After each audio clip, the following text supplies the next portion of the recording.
Book title: Good Trouble. ISBN 13-978-0008283995. Author: Joseph O'Neill. Publisher: Fourth Estate. Guideline price: £12.99. Arriving in the old Tuscan city of Siena, Robert Daly has nothing to do until the eve of wedding reception of his old Dartmouth College roommate Mark Walters, who has been living in London for a few years and is about to marry an English girl with a thrilling name, Electra. This isn't Mark's first marriage. His first wife, Jane, shortly after they were married, and is buried in England, far from home, because she expected that Mark would be buried with her. When Robert is wandering the streets of Siena's old city, he stops in an internet cafe to kill time, checks his email, and is distracted by a headline on the homepage: 5,000-year-old skeletons locked in eternal embrace. There is an accompanying photo, too, in which the youngster skeletons lie face to face, each with its arms around the other. In Goose, the ninth story of this elegant collection, this small detail, rising to notice from Robert's inbox, prompts a series of recollections, associations, anxieties and, eventually, a short but extraordinary meditation on the past, the present and how each experience is anchored in a web of emotional memory. In Good Trouble, acclaimed novelist Joseph O'Neill's first collection of short stories, characters move in and out of this memory. They are both present and absent, controlled by their past choices but also somehow breaking free into a world of quiet epiphany.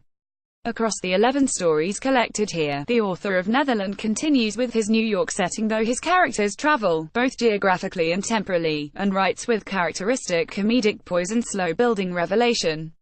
The situations O'Neill invents are bizarre, even surreal at times, but each is shot through with a subtle psychology and human attention, each turning over the world of social convention, the unsaid that haunts relationships, finding some small moments of tenderness and holding them up to the light.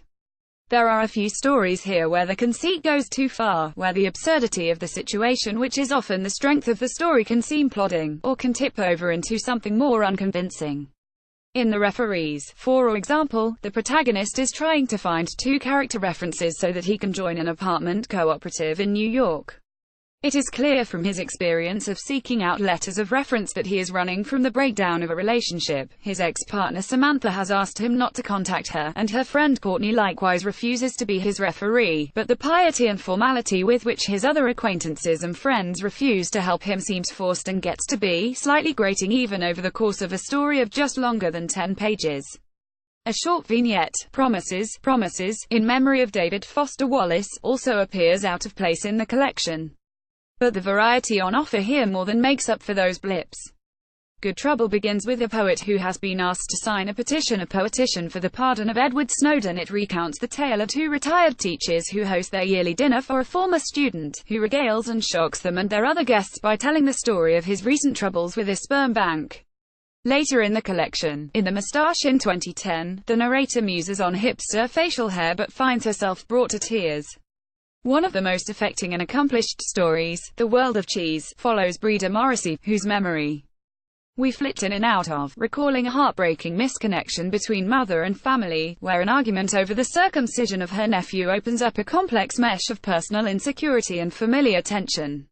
At the end of the most remarkable story in the collection, Goose, the narrator pulls up a chair, away from the wedding he is attending, looking out over the Italian hills at night, and talks to a peculiarly sociable goose, but ends up thinking of his past, his memories. He looks away from the goose but he finds he cannot look at anything without thinking that it's all goose, that he is already buried. Everything is a burying ground out of which nothing can ever be unburied. He was born buried, the air is just a material of burial, the universe itself is buried, his child is buried in Martha and will come out buried.